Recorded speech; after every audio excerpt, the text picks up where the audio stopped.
Shut up and sit down.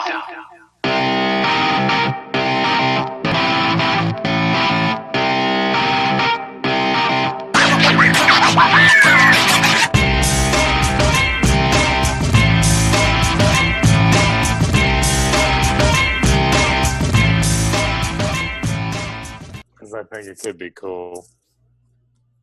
What the hell was this one about? I don't remember what I said. Okay, so I think we're talking about how, like, okay, you can even probably start it from around here, because I feel like the premise we were going to talk about was how people draw this, like, really thick line between personal and professional, but in fact, there's a lot of similarities between, like, how crap goes wrong in both of them. Yep. Okay, so here's the thing I was going to open with that is, let me see if I can figure out who did this research. So it's like University of Washington researchers.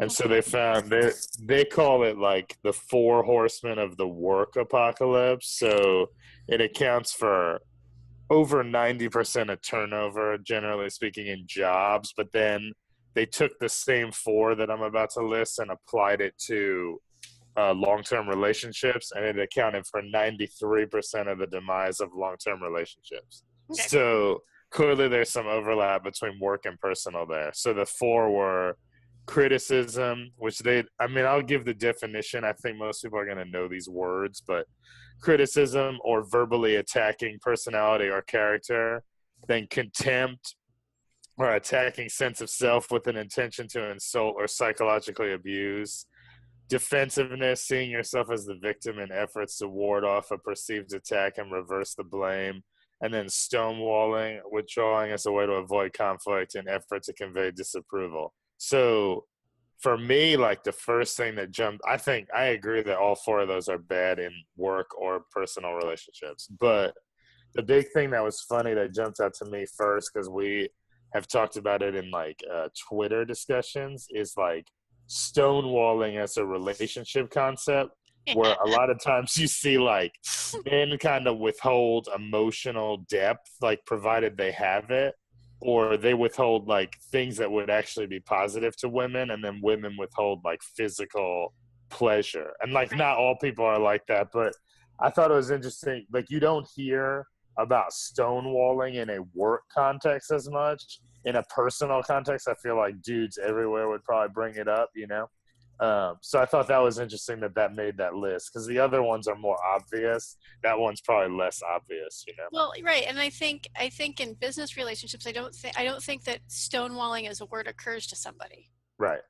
Because it can be as simple as a filibuster. Right. And I would say I saw another thing too, because like right now there's a SHRM conference going on in Chicago, like a human resource management deal. And I guess like for some reason Jeb Bush was the keynote of that conference. I don't know how that worked out.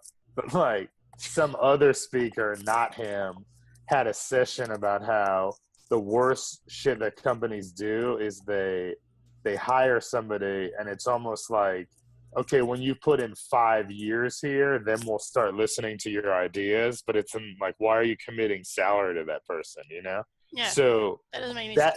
That's kind of like a version of stonewalling too, I think, is like somebody comes in and on week 2, they have like a really good idea because they've seen like a customer process that went awry or whatever the case may be. And it's like, oh no, we're not going to listen to you because you don't have enough. That's like almost all of these, like, yeah. It's definitely stonewalling. It's like, it's almost contempt because it's like, we don't value your opinion.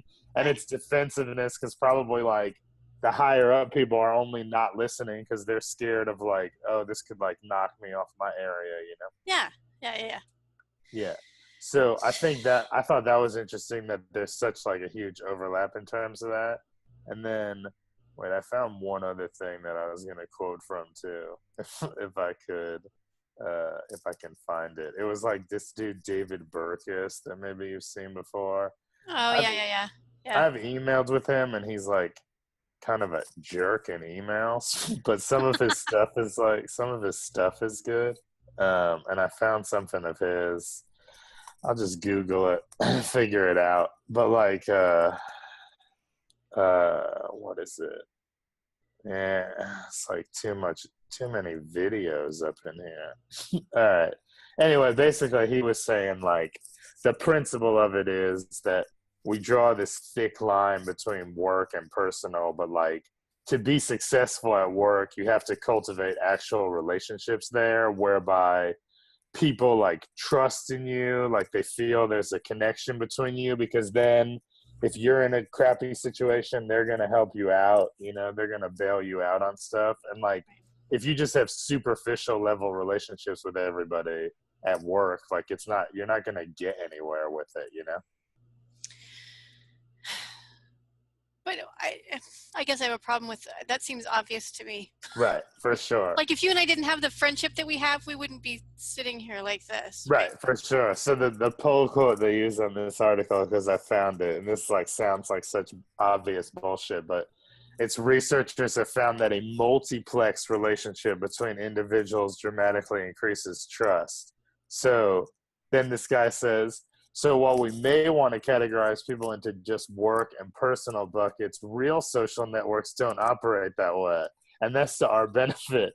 Social scientists have found that a multiplex relationship between people increases trust, presumably because it raises more opportunities to demonstrate trustworthy behavior. So yeah, some of it feels like the Malcolm Gladwell effect, where you're just taking something that's really obvious and you're explaining it in a way that like people at cocktail parties can understand, you know? But like, I feel like no shit, Sherlock. Like, yeah, for sure. And it's like, I always think, okay, so then the interesting offshoot of that though is like, what's the deal with on the boss side of it? Because I've had so many bosses that seem to be terrified of like being friends with someone that reports up to them that they manage. So that's the thing where obviously it's a personal decision. Everyone's going to approach that differently. But that's the thing that I never know if there's a set answer to. Like when I've had direct reports, which isn't a ton of time, but when I've had it, it's like I feel like I'd like to be friends with them, because then it's also, if you're friends with them to some level, then if they do screw up and you have to talk to them about it, it's much less awkward of a conversation than like if you're just basically like screaming at somebody that you have just a superficial relationship with, you know? right. I feel like it's better in that regard, but I know I've had so many managers that are like terrified of it, you know, like one job I had a couple of years ago, we used to always invite this manager to happy hour and he'd like never come, you know, just like steadfast refusal to like even remotely view us as friends. Which I think it's more dangerous to do that than it is to keep arm's distance from your employees and your charges. And then like how are the people that report to you gonna be there for you when you need them to work till like 10 p.m. or whatever if you've done nothing to like establish any type of real relationship, you know? It's right. And it's the same, like, okay, so like in my industry, in the entertainment industry, it is absolutely paramount that we get to know our clients really well. Yep.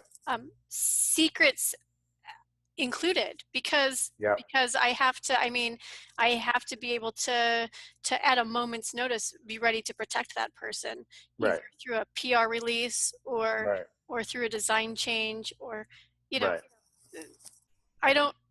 And so I that's another reason why I feel like kind of like no shit, Sherlock. Like you need to be close to people. Right. It's also cultivates a thing where I benefit from that relationship as well. I'm not the front of the scenes person. I'm the behind the scenes person. But I reap so many benefits from those things that I probably wouldn't even reap those if I was in the front of the scenes. Yeah. You know? Okay, so then to go back to the original, because I feel like we both have personal stories on this too, probably. It's like, what in your own life, like what are some, obviously the four we talked about at the beginning, what are some of the big things that you've seen, like a job that sucks and then a relationship that sucks or erodes? Like where do you see the overlap as being? Like the first thing that would jump to me is trust. I mean, like if you have a job where it feels like nobody trusts you to do anything, / you're in a like intimate relationship with somebody where there's no trust, like that to me is a huge overlap where like it's gonna get screwed up in both cases. My other one would be like connection, where it's like if you have a job and everybody's always keeping you at arm's length, or they're like clustering shit in their silo or whatever, and you can't like be connected to any ideas or people, that job ends up sucking. And then same deal with a relationship is like, if you don't feel connected within it, like why are you even in it, you know? Yep. What else, what other ones jump out to you in terms of like ways that jobs and relationships can suck on the same continuum? I think like nagging or micromanaging. Yeah, that's a big one. You know, and here's the and again, kind of going back to your trust, but I think it's responsibility. I think like each of us has a responsibility to be a partner in a relationship, but also we have a responsibility to claim the company as our own.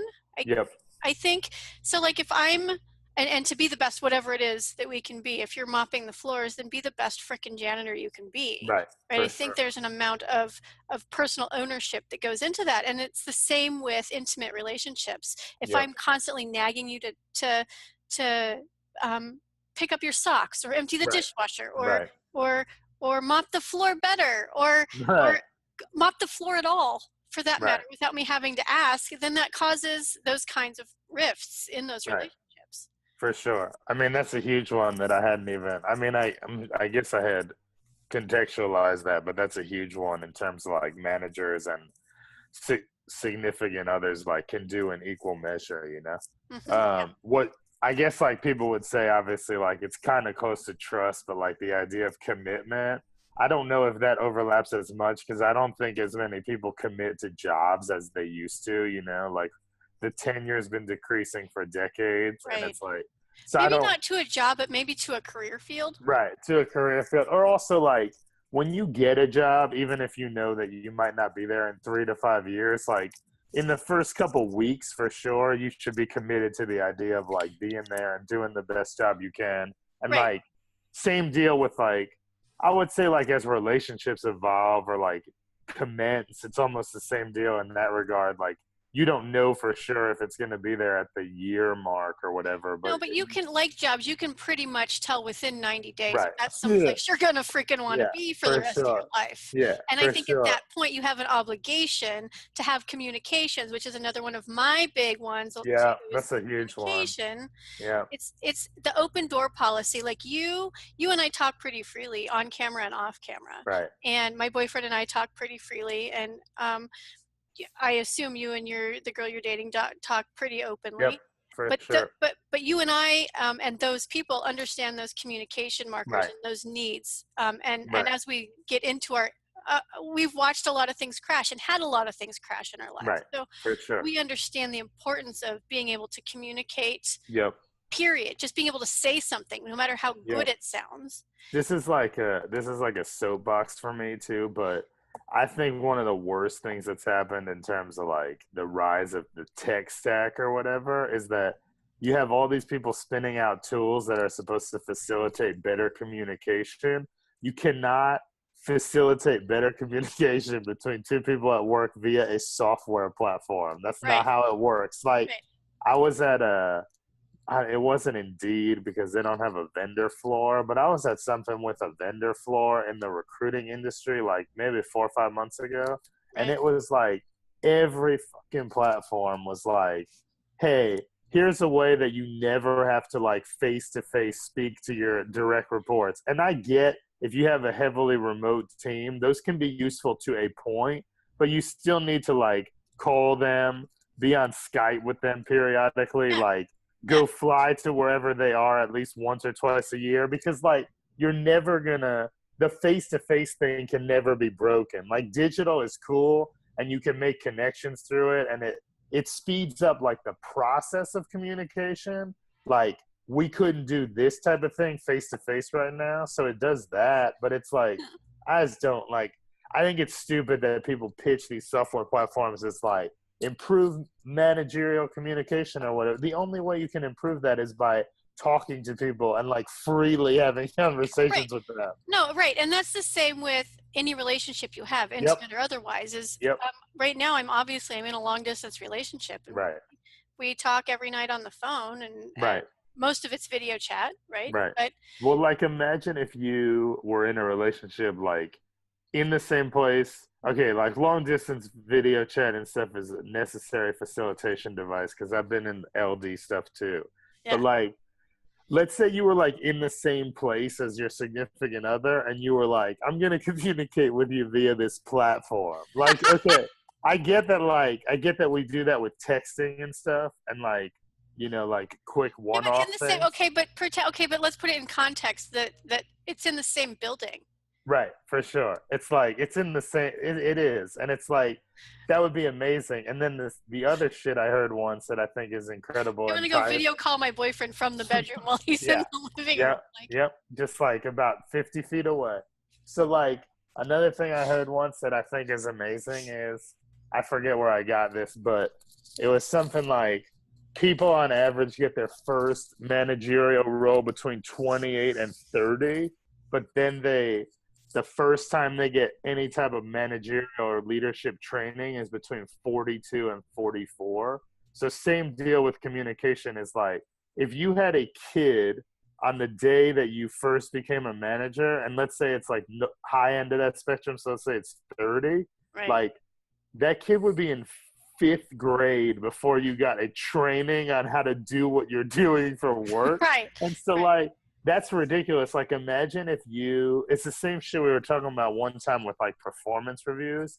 Imagine if you were in a relationship and you like didn't do the dishes or fucked up on something and like nobody talked to you about how to do it for 12 years. Like I feel like that wouldn't last that long, you know? So there's in that way it's like kind of like how we structure work makes no sense in terms of the type of communication and the frequency of it that people need to get better at stuff. But then obviously, like you were saying, communication is a huge thing. Like that 4 thing I did at the beginning had 2 C words, like contempt and criticism. I would put communication ahead of both of them in terms of importance. Cause like, well, both of those facilitate those. Right, for sure. And like, when you don't communicate in a relationship or in a work deal, both of those totally facilitate contempt, you know, down Yeah. the road. Yeah, and even like not even like even just trying makes a huge difference. Even just trying to say something makes a huge difference. I'm going to go out on a limb and add because we were talking about this earlier, and it does roll over into business stuff. And again, it's with communication, but it's the honesty factor in what you're Yep. saying. Like so many times, you try to sugarcoat something or try to kind of not say something that you should be saying, and that it's just you can't conduct a business and you cannot conduct relationships on that level for long term. Yep. Without somebody feeling like they're left out or neglected. Yep. I would say like kind of what's an interesting corollary to that is obviously infidelity, cheating, stuff bad on the relationship side. So then you wonder on the work side, like I guess the equivalent would be like going on job interviews and stuff when you're actively in a role, or like you kind of are getting more responsibility within a role, but you're still like actively looking. So I guess in that case, it's a split parallel because I don't actually think that's that bad because like companies aren't really designed to take care of you, even though we try to convince ourselves that they do. So you kind of like always need to be looking out for your own deal. It's in a lot of respects. I think in some instances though that like moonlighting in the same field. Right. You know. Right. Like, yeah, for like sure. if I'm running a PR firm and I'm also moonlighting, you know, as a private PR person. Yeah. No, I would agree. That's a huge conflict of interest. Right. That's a dicey overlap. I would equate that with the cheating or the infidelity sort of thing. No, that is a conflict of interest. And I always think it's funny how, especially freelance, the number one thing you always get at the beginning of a deal is people are obsessed with you signing like an NDA or saying that you won't do like certain things within fields or whatever. And it's like, I think I get it, and legally it makes a lot of sense and everything, but like, it almost feels like people are a little too obsessed with like how unique their value proposition or business model is. Cause it's like, I've almost never been on a gig, and I've honestly probably been like, at least if you count one-offs, I've probably done like stuff with like 80 plus people by now. It's like I've never been on a thing where I felt like I was getting handed like super proprietary information that like couldn't go anywhere. And granted, I'm just like, most of the stuff I do is like, if I do blogging or whatever, it's outward facing, so they wouldn't include real proprietary stuff in that anyway. So I'm at a place where I don't probably have to touch it, but it's just funny because that's always where companies go first, is like, you know, make sure that you're like we want loyalty and like commitment, and like, you know, like we don't want any cheating on us or whatever. And it's like, well, you don't really like produce anything that's that notable. Right. No, and I think I'm on three retainers right now that are like that, where it's like, I mean, I'll sign the NDA, but you're not really giving me anything that I'm going to want to take with me or use anywhere. So for sure. What was that? I had another one that I was going to think their product is so young or so broad or vague that anybody could pick it up, and the info could leak from anywhere. It's so vague that anybody else could just think it up. Right, for sure. And I would say another one that just popped into my mind too, because like I feel like I had two longer relationships kind of end around this. It was a big factor, and the end of both of them was like, I guess it goes a little bit to like commitment, connection that we were talking about before, but like just one thing that I think is super important in both work and relationships in terms of being successful is like, you each kind of like have to want to be with the other in terms of like legitimate time spent. So like, if you go to your office and at like, if you have a standard job where you have to go into an office and at like 9:45 a.m. every day, you're like, man, I don't want to be here. Like, that is a bad sign, you know? Yeah. And I've had jobs like that where it's like, you've been in a chair for 50 minutes and you have like 7.5 hours left, and you're like, man, I do not want to be here. Yeah. And then it's the same deal where like, sometimes you'll be in relationships and they'll even get past like 12, 15 months, and you'll be at like some carnival with a girl, and then you'll be like, oh, I really don't want to be here. And like in both of those cases, it's like a bad sign, you know? Right. So just like the base notion of like, I want to be here, I want to be like a component of this, you know? I feel like that's another thing that probably is the same thing as like connection. And the thing with work is that, and this is where this all breaks down, I think. The thing with that is, if you're feeling that way at work, you either look for another job. Right. I mean, that's your sign you shouldn't be there. So you look for another job, either outside of the company or another position within the company, or talk to somebody about fixing that. Whereas in a relationship, you kind of, then you stay in this, well, it's better than nothing state forever. For sure. Which then facilitates you cheating on them. Instead of just being completely honest about, hey, look, we're not meshing up anymore. We've got to move on. And that is a huge point, because I would say like, okay, like both personal examples, like I grew up and I was such a like huge sports fan from the time I was probably I don't know, 10, 11 or whatever. Mm-hmm. And so much of my adolescence, the only thing I wanted to do was like work for ESPN or work in sports or whatever. Right. And so like I finally got that. I was like 24, so like comparatively young, and that's cool. And like I would say there's two things emotionally. It's like probably the first year I was at ESPN, like I loved it unabashedly. I thought it was super cool. And then like I started to like realize that it kind of sucked in a lot of ways, like probably 13, 14 months in. So there was a thing where it's like, shit, this is like the only thing that I've ever wanted to do. I was still comparatively young. So like exactly what you said, I went into the conversation of like, well, it's better than being by myself or like whatever else is out there, you know? Right. So like I ended up being there like 6-7 years, and like I liked it in pockets, but like a lot of the back half of that, I was like, this is fucking miserable, you know? And it's like a lot of it is just contextually like how we trick our brains about like, oh, like, well, this is better than the other option, or like I don't want to be by myself or whatever. And same deal with like relationship wise, is like, okay, I think maybe like I want to say like some girl I was dating when I was like 19 or 20, like dating in quotes, I think I cheated in that one. Like none of them were like sexual or anything, but I Right. think I like made out with somebody else in that one. And like to your point, like I don't condone infidelity or anything as a concept, but to your point, it's like it comes from when like resentment or like boredom piles up, your brain almost like gives you an out on it, even though you know that the moral part of your brain is like, this is not what you're supposed to be doing, you know? Yep. So, yeah. So I would say there's like definitely overlap in that sense, you know, because I just felt like it was so hard for me to like break up with the concept of like ESPN or like what I thought I was supposed to be doing, Right. that like it probably burned like a portion of my 20s on that, you know? And it's like Yeah. in hindsight, like I don't know. I mean, I'm sure all that time like shaped me in some way, but in hindsight, I don't know if like, oh, you know, maybe I should have just like had a more realistic conversation with myself slash my employer in that time frame, you know? We don't teach that to children, and let's be honest, when you're 19 or 20, you're just coming off being a child.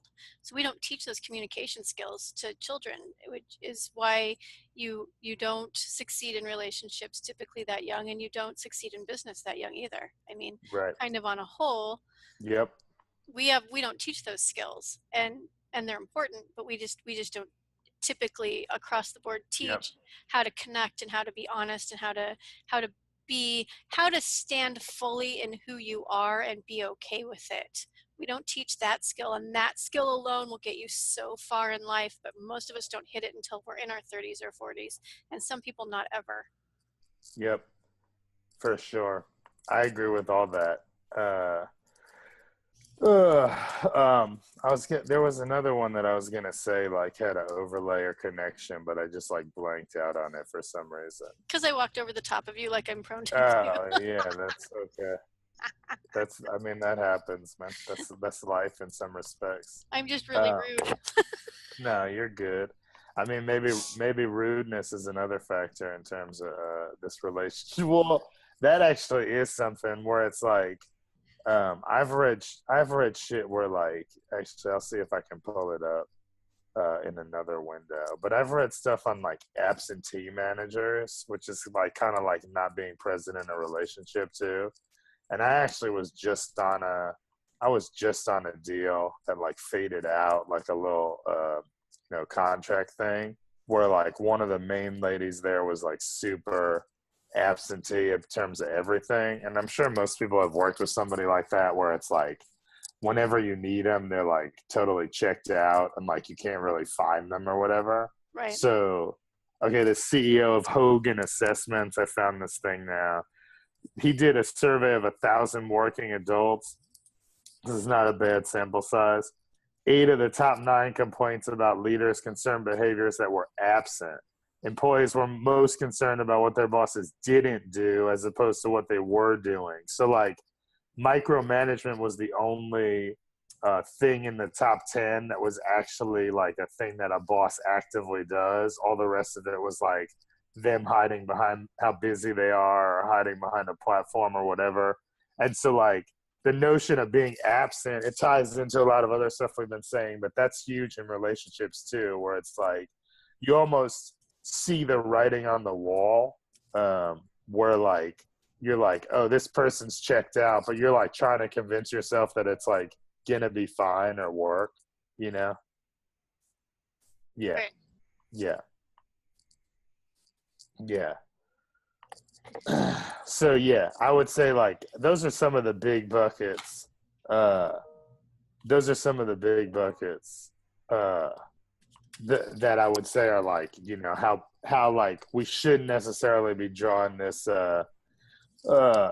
super thick line between work and personal, because a lot of how we interact work and personal has to like is very similar, and like the ways things erode are very similar too, you know. Yep. And it's there are, and this, I just pulled out my leadership development stuff earlier because I'm packing and I'm getting rid of stuff that, I mean, I have that knowledge in my brain, so I'm not carrying it with me anymore. But I was kind of flipping through it and I hadn't really forgot any of it, but it occurs to me that a bunch of that kind of stuff is it's applicable in both places, you know? And Right. so a lot of what you learn at work through a leadership development course, and I'm talking real leadership development, not here's how to not be a manager. Right, for Because I sure. see a lot of leadership that nobody's leading anybody. Yeah, for sure. There's a lot of commanding happening. Man, I like, hold on. I had something. Oh, this is one thing I thought of. This morning, I was like trying to get this, like, I have this necklace that I wear from my friend, and I was trying to get the fucking clasp or whatever fixed. So, like, the first annoying thing is I'm outside this jewelry store, and there's like 9 women in there, staff members, but they don't open till 9:30. So at like 9:23, they won't let me in, even though there's 9 of them sitting around doing nothing. So I was like, okay, that's real. That's some real good stuff. But this other lady that I talked to on Twitter, who's like used to live in Seattle, lives in New York now, and she's like doing stuff trying to fix the hiring process. She had sent me a DM, and like, interestingly, because I knew we were going to do this today, one of the things in the DM that was interesting was she was saying like she's single and like I want to say late 40s. So that's like a different dating ecosystem. Obviously, in New York is a whole separate animal in that regard.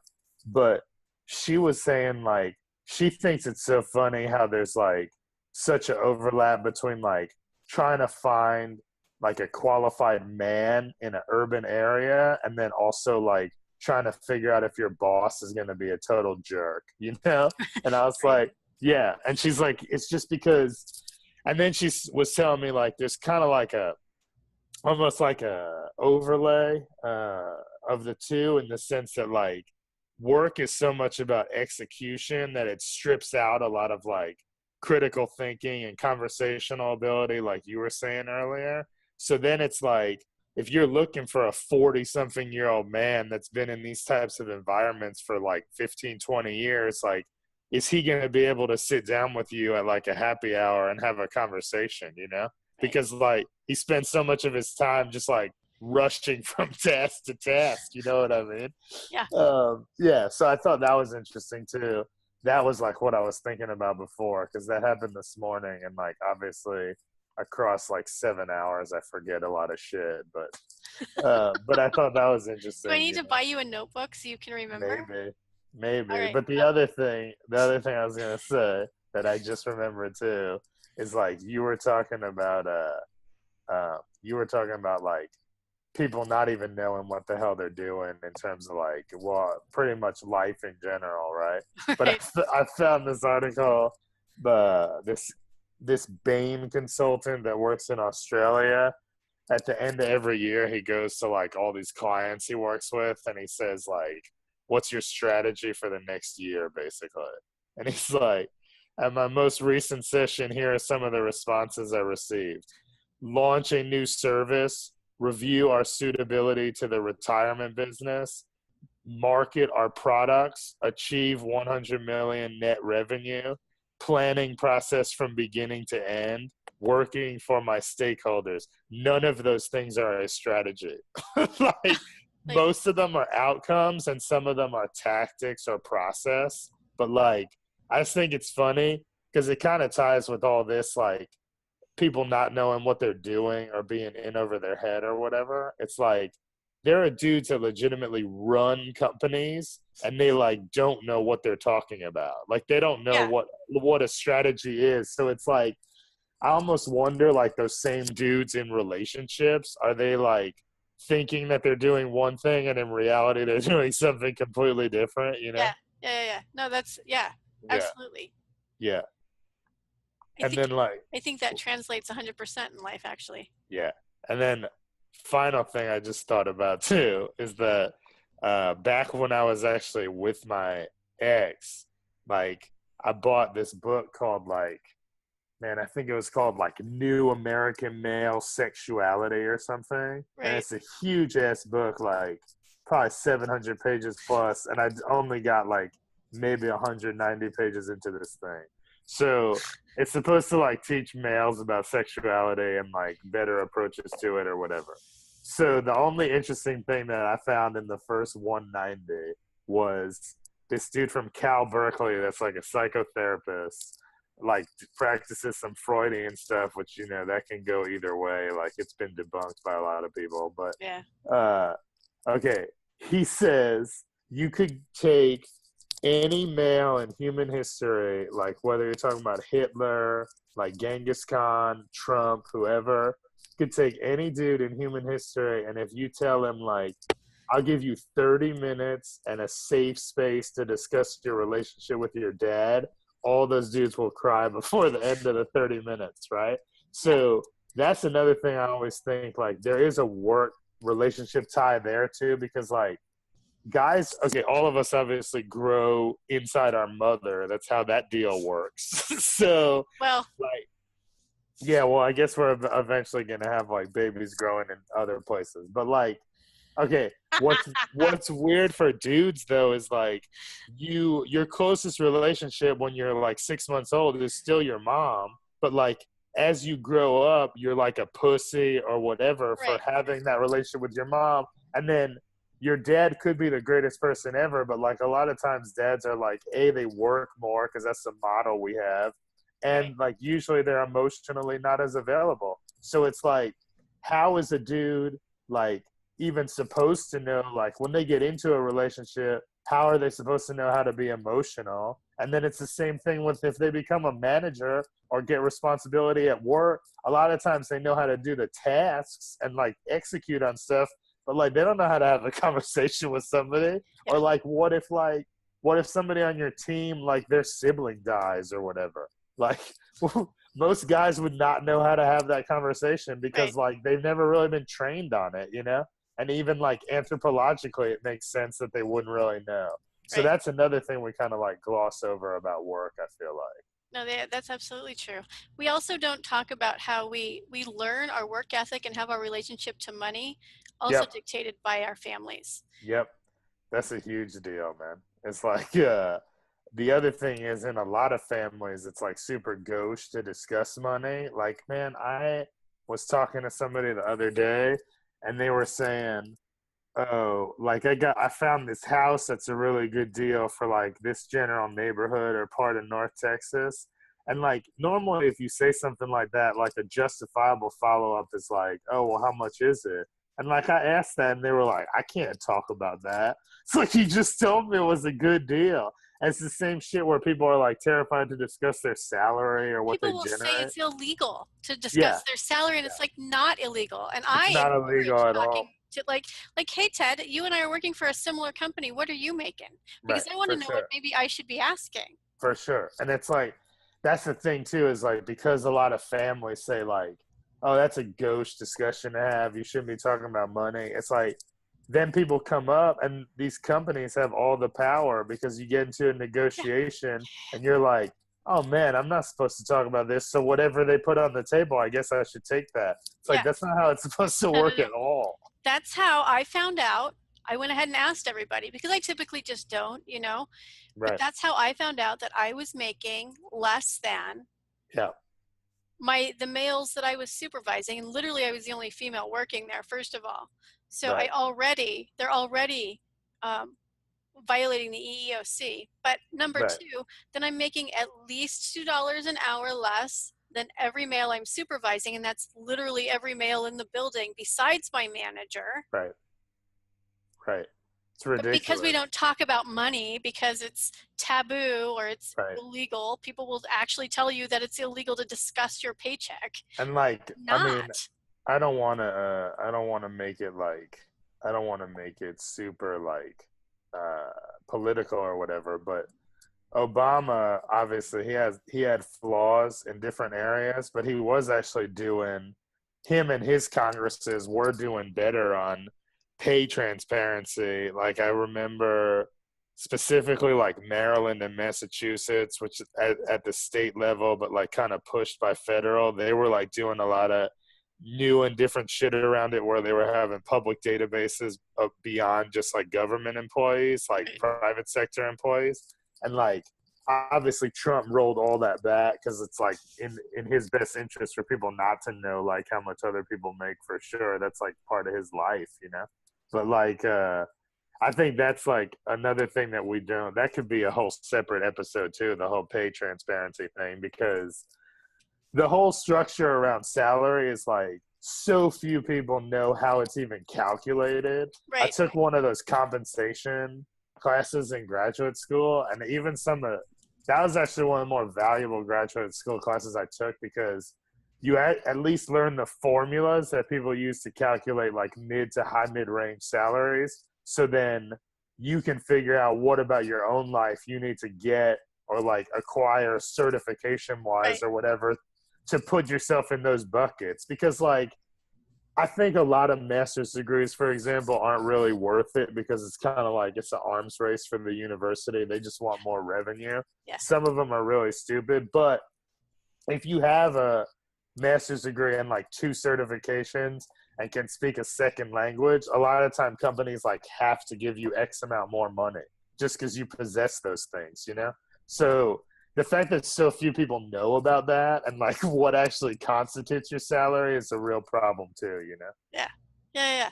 Well, yeah. I mean, Ted, we've got like a year's worth of shows to do. Yeah, for sure. For sure. Actually, what I'll do is you can probably end on that and us laughing, because I can call this one so I can get ready for this. Yeah, so you got to go.